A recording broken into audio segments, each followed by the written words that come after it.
Olá!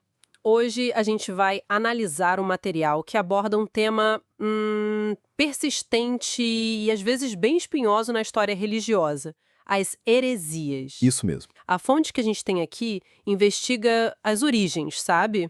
Como essas ideias evoluíram e o que elas representam dentro de um certo quadro teológico. Exato. E um ponto central dessa análise é nos levar além daquela ideia comum de que heresias são algo mais recente, né? Ah, sim. O texto argumenta que para a gente entender isso bem, a gente precisa olhar para influências bem antigas, tipo pensamento greco-romano, oriental, Entendi. e até para a dinâmica interna da própria igreja, lá nos primórdios mesmo, coisa antiga. Interessante esse ponto de partida. A análise afirma que, diferente do que talvez muita gente pense, essas divisões, né, heresias, seitas, facções, isso não é novidade. Não mesmo?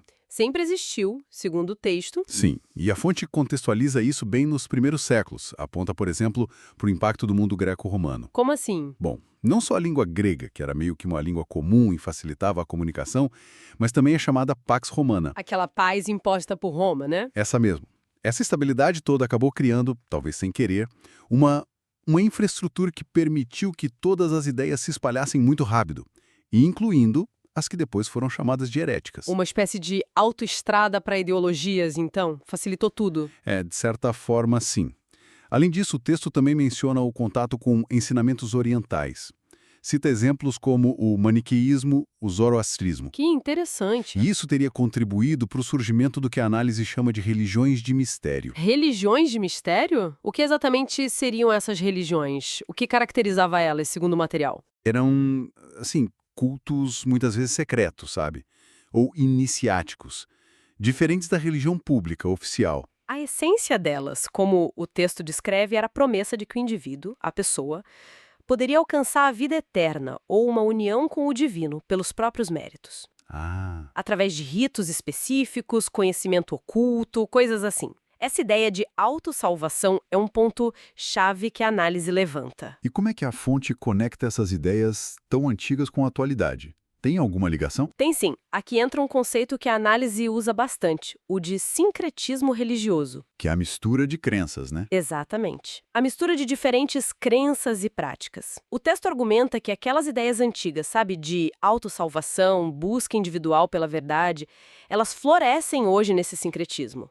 Muitas vezes com um apelo forte para o lado emocional, ou místico, ou até filosófico. E a fonte atribui parte disso a uma suposta fragilidade na pregação, no ensino doutrinário mais tradicional. Entendi, E também a certas carências e buscas da sociedade de hoje, né? entendi. A análise também vai fundo em interpretações teológicas específicas, né?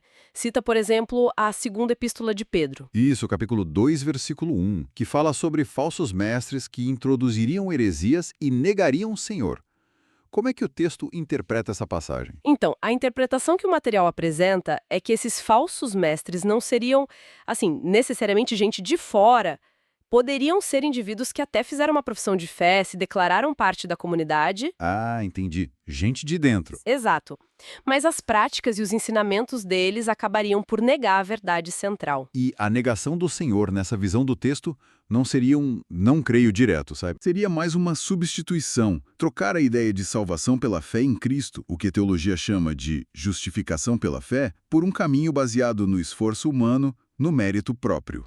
Justiça própria, talvez. Isso, uma justiça própria, ou um conhecimento alternativo. O texto sugere que eles introduziram ensinos que colocavam outras coisas, baseadas no ser humano, como o caminho para a salvação, desviando o foco da graça divina. Então, peraí, deixa eu ver se eu entendi.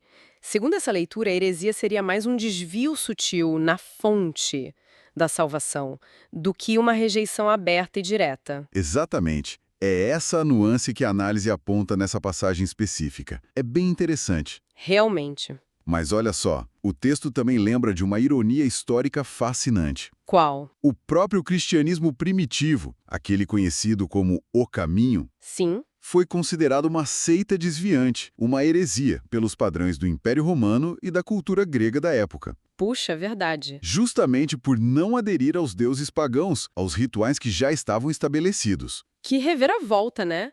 Isso mostra como a definição de heresia pode depender muito do ponto de vista, de quem tem o poder ou dita norma cultural naquele momento. Precisamente. E para fechar esse raciocínio, a fonte cita outra passagem bíblica. Primeira Epístola aos Coríntios, capítulo 11, versículo 19. E o que diz lá? A interpretação dada no material é que a existência de facções ou heresias dentro da comunidade seria, de certa forma, necessária. Necessária. Como assim? Necessária para quê? Para que ficasse claro quem eram os aprovados, sabe? Os genuínos na fé, aqueles que se manteriam firmes na doutrina considerada correta, ortodoxa. Se a gente olhar para o quadro geral que a análise apresenta, é uma perspectiva sobre como o conflito interno ou a divergência de ideias pode, quase que paradoxalmente, acabar fortalecendo e definindo a identidade de um grupo religioso. Fascinante mesmo. Então, tentando resumir o que essa análise trouxe para gente. As heresias são vistas como um fenômeno antigo, muito ligado aos contextos culturais, filosóficos onde surgem, Sim, que continuam a se manifestar hoje, de formas novas, através do sincretismo, por exemplo, e isso.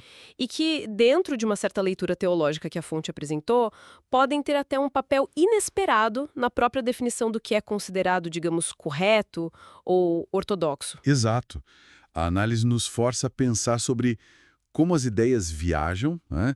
Como elas se transformam e são reavaliadas ao longo do tempo. Com certeza. E isso deixa a gente com uma questão importante para refletir, acho que inspirada pelo material que a gente discutiu. Em qualquer época, como e por quem é traçada essa linha? A linha que divide o que é um desvio legítimo de uma doutrina e o que é rotulado como um desvio, uma heresia. Uma pergunta difícil. Pois é. Fica essa reflexão sobre essa tensão constante, né?